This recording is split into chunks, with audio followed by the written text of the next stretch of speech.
ಅಮ್ಮ, ಪ್ರತಿ ಸಲ ದುರ್ಗಂಗ್ ತೊಂದರೆ ಕೊಡಕ್ ಹೋದಾಗ್ಲೂ ಅವನೇ ಅಡ್ಗಾಲ್ ಹಾಕ್ತಿದ್ದಾನೆ. ಅವನು ನಮ್ಗೆ ದೊಡ್ಡ ಸವಾಲಾಗ್ಬಿಟ್ಟಿದ್ದಾನೆ. ಸಮಯ ಬಂದಿದೆ, ಅವನ ಉಪಟಳಕ್ಕೆ ಕಡಿವಾಣ ಹಾಕೋ ಸಮಯ. ಏನ್ ಹೇಳ್ತಾ ಇದ್ದೀರಾ ಅಮ್ಮ? ಅವನ್ಗೆ ಕಡಿವಾಣ ಹಾಕೋದಕ್ಕೆ ನಮ್ಮಿಂದ ಸಾಧ್ಯನಾ? ನಮ್ಮಿಂದ ಎಲ್ಲವೂ ನಮ್ಮಿಂದಲೇ ಆಗ್ಬೇಕಾಗಿಲ್ಲ. ಅಂದ್ರೆ ಹೋದ್ಸಲ ಅವ್ನ್ ಬೆನ್ನಕ್ ಚೂರಿ ಹಾಕಿ ಇನ್ನು 10 ದಿನಗಳ ಕಾಲ ಅವ್ನು ನಮ್ಮ ದಾರಿಗೆ ಅಡ್ಡ ಬರ್ದೇ ಹಾಗೆ ಮಾಡಿದ್ವಿ. ಆದ್ರೂ ಅವ್ನು ಹೇಗೋ ಪ್ರಜ್ಞೆ ಪಡ್ಕೊಂಡು ನಮ್ ದಾರಿಗೆ ಅಡ್ಡ ಬಂದ. ಆಗ ಬಂದಿದ್ದು ನಾವು, ಆದ್ರೆ ಈಗ ಹಾಗಲ್ಲ. ಅಂದ್ರೆ ನಾವು ಬಂಧಿಸ್ತಾ ಇಲ್ಲ ಅಂದ್ರೆ ಮತ್ತಿನ್ಯಾರು ಬಂಧಿಸ್ತಾರಮ್ಮ? ಅಷ್ಟೊಂದು ಶಕ್ತಿ ಯಾರಿಗಿದೆ? ನಮ್ಮನ್ನ ಹೊರತುಪಡಿಸಿದ್ರೆ ಅವರನ್ನ ಬಂಧಿಸೋ ಶಕ್ತಿ ಇರೋದು ಅವನಿಗೆ. ಅರ್ಥ ಆಗ್ಲಿಲ್ಲ. ಸ್ವಯಂ ದಿಗ್ಬಂಧನ. ಸ್ವಯಂ ದಿಗ್ಬಂಧನ.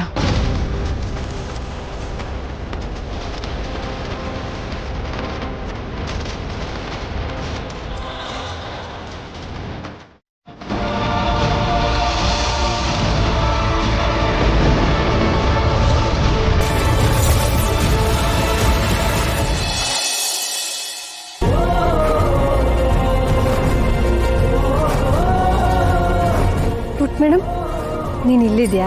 ಬಾ, ತಿಂಡಿ ಹಾಕ್ಕೊಡ್ತೀನಿ.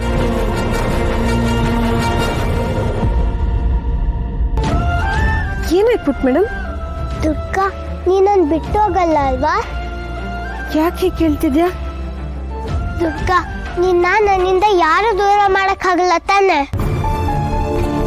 ಇದಕ್ಕಿದ್ದಂಗೆ ಇವಳಿಗೇನಾಯ್ತು? ಶರತ್ ನಿನ್ನ ಅವಳಿಂದ ದೂರ ಮಾಡ್ತಿದ್ದಾರೆ ಅಂತ ಅವಳಿಗೆ ಅನಿಸ್ತಾ ಇದೆ. ಆದ್ರೆ ಇದಕ್ಕಿದ್ದ ಹಾಗೆ ಅವಳಿಗೆ ಯಾಕೆ ಹಾಗೆ ಅನಿಸ್ತಿದೆ ಗೊತ್ತಾಗ್ತಿಲ್ಲ.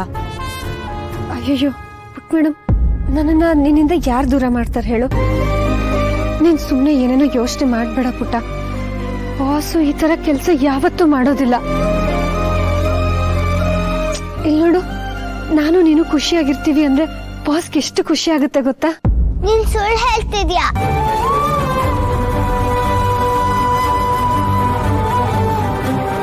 ದುರ್ಗಾ, ನಾನು ರೂಮಲ್ಲಿ ಒಂದು ಬ್ಲೂ ಕಲರ್ ಫೈಲ್ ಇಟ್ಟಿದ್ದೆ, ನೀನೆಲ್ಲಾದ್ರೂ ನೋಡಿದ್ಯಾ? ನಾನು ಅವಾಗಿಂದ ಹುಡುಕ್ತಾ ಇದ್ದೀನಿ, ಸಿಗ್ತಾನೆ ಇಲ್ಲ. ತುಂಬಾ ಅರ್ಜೆಂಟ್ ಇದೆ, ಹುಡ್ಕೊಡ್ತೀಯಾ? ನೋಡಿದ್ಯಾ ದುರ್ಗಾ, ನೀ ನನ್ ಜೊತೆ ಇದೆಯಾ ಅಂತ ಅವ್ರು ನಿನ್ನ ಕರೀತಿದ್ದಾರೆ. ಹಾಗೆಲ್ಲ ಏನಿಲ್ಲ ಕಂದ, ನಾನು ದುರ್ಗಂಗೆ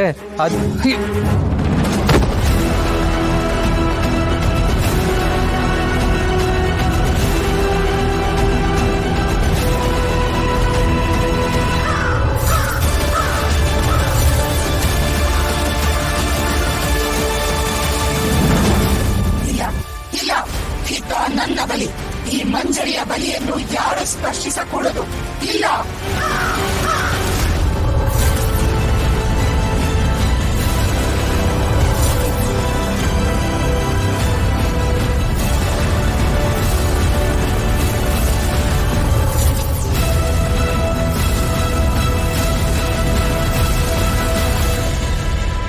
ಶರತ್, ಏನಾಯ್ತಪ್ಪ? Are you okay? I am totally fine ಮಾ. ಚಿಕ್ಕ ಗಾಯ ಅಷ್ಟೇ. ಅಲ್ಲ, ಯಾಕೆಲ್ಲ ನನ್ನೇ ನೋಡ್ತಾ ಇದ್ದೀರಾ? I am all good. ಅಣ್ಣ, ಏಟಾಗಿದೆ? ಏನು ಆಗಿಲ್ಲ ಅಂತ ಹೇಳ್ತಿದ್ಯಲ್ಲ? ಅಲ್ಲ, ಏನಾಯ್ತು? ನಾನ್ ಹೇಳ್ತೀನಿ. ನಮ್ ಶರತ್ತುಗೆ ಹೀಗಾಗದ ಕಾರಣ ಈ ಪಿಳ್ಳೆ ಹಿತ. ಇದರಲ್ಲಿ ಹಿತನ್ ಯಾವ ತಪ್ಪು ಇಲ್ಲ, ಎಲ್ಲ ದುರ್ಗಾದೆ. ಇಷ್ಟೆಲ್ಲ ಆಗೋದಕ್ಕೆ ನಿಜವಾದ ಕಾರಣ ದುರ್ಗಾ. ಮಾಯಾ, ಪ್ಲೀಸ್ ಸ್ಟಾಪ್ ಇಟ್. ಯಾವುದು ತಪ್ಪು ಯಾವುದು ಒಪ್ಪು ಅಂತ ವಾದ ಮಾಡೋ ಸಮಯ ಇದಲ್ಲ. ಶರತ್, ಹೋಗಪ್ಪ, ನೀನ್ ಮೊದಲು ಅದಕ್ಕೆ ಡ್ರೆಸ್ಸಿಂಗ್ ಮಾಡು. ಹೋಗು. ಹಿತ ಪುಟ್ಟ, ಹೋಗು ಕಂದ, ನೀನು ರೂಮ್ಗೆ ಹೋಗು. ಶಾನ್ವಿ, ಕರ್ಕೊಂಡು ಹೋಗು.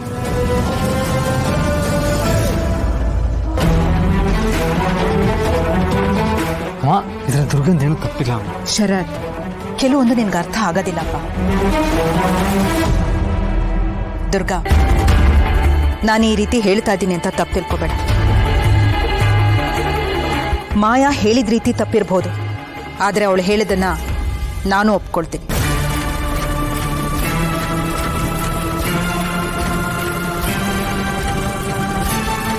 ಹೌದು ದುರ್ಗಾ, ನೀನ್ ಈ ಮನೆಗೆ ಸೊಸೆಯಾಗಿ ಬಂದಿದ್ಯಾ, ನಮ್ಮ ಹಿತಾಗೆ ತಾಯಿಯಾಗಿ ಬಂದಿದ್ಯಾ. ಅಂದ್ಮೇಲೆ ನಮ್ಮ ಹಿತ ಸಂಪೂರ್ಣ ಜವಾಬ್ದಾರಿ ನಿಂದಾಗಿರುತ್ತೆ. ಒಳ್ಳೇದು ಕೆಟ್ಟದ್ದು ಎಲ್ಲ ತಾಯಿಯನ್ ಮಾತ್ರಕ್ಕೆ ಬರೀ ಊಟ ತಿಂಡಿ ಮಾಡಿ ಲಾಲಿ ಹಾಡಿಸಿ ಮಲಗಿಸೋದಲ್ಲ. ಒಳ್ಳೇದ್ಯಾವುದು ಕೆಟ್ಟದ್ಯಾವುದು ಅಂತ ತಿಳಿಸ್ಬೇಕು. ನಯ ವಿನಯದಿಂದ ಹೇಗ್ ವರ್ತಿಸ್ಬೇಕು ಅಂತ ಅವ್ರಿಗೆ ಕಲಿಸ್ಬೇಕು. ಹೇಳು, ನಮ್ ಹಿತ ನಿನ್ನಿಂದ ಏನ್ ಕಲ್ತಿದ್ದಾಳೆ?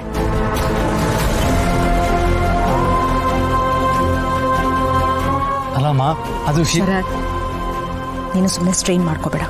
ಹೋಗು, ಮೊದಲು ಅದಕ್ಕೆ ಡ್ರೆಸ್ಸಿಂಗ್ ಮಾಡಿ ಒಂದ್ ಸ್ವಲ್ಪ ಹೊತ್ತು ರೆಸ್ಟ್ ತಗೋ. ಹೋಗು. ಅಲ್ಲಮ್ಮ ಹೋಗಪ್ಪ.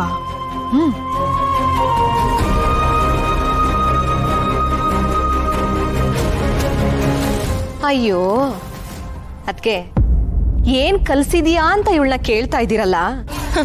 ಇವಳೆ ಏನು ಕಲಿದೆ ಹಳ್ಳಿಯಿಂದ ಇಲ್ಲಿಗೆ ಬಂದಿದ್ದಾಳೆ. ನಮ್ ಹಿತಂಗ್ ಇವಳು ಏನ್ ಕಲ್ಸಕ್ ಸಾಧ್ಯ ಹೇಳಿ? ಹೌದು ದುರ್ಗಾ, ನಮ್ ಹಿತ ಇವತ್ತು ನಡ್ಕೊಂಡಿದ್ ರೀತಿ ನಂಗೊಂಚೂರು ಇಷ್ಟ ಆಗ್ಲಿಲ್ಲ. ಇದನ್ನ ಅವಳ ಮುಂದೆ ಹೇಳಿದ್ರೆ ಬೇಜಾರಾಗ್ತಾಳೆ ಅಂತ ಸುಮ್ಮನೆ ಇದ್ದೆ.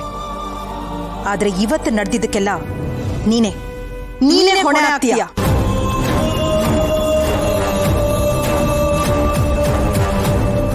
ನಿನ್ಮೇಲೆ ನನಗೆ ಸಂಪೂರ್ಣ ನಂಬಿಕೆ ಇತ್ತು.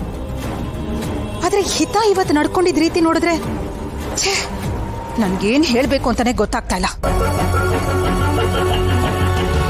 ಮುಂಚೆ ಯಾವತ್ತೂ ಈ ರೀತಿ ನಡ್ಕೊಂಡಿರ್ಲಿಲ್ಲ ಅವಳು. ದುರ್ಗಾ, ಬೇರೆ ವಿಚಾರದಲ್ಲಿ ತಲೆ ಹಾಕೋದ್ರ ಬದಲು ನಮ್ ಹಿತನ್ ಕಡೆ ಜಾಸ್ತಿ ಗಮನ ಕೊಡು.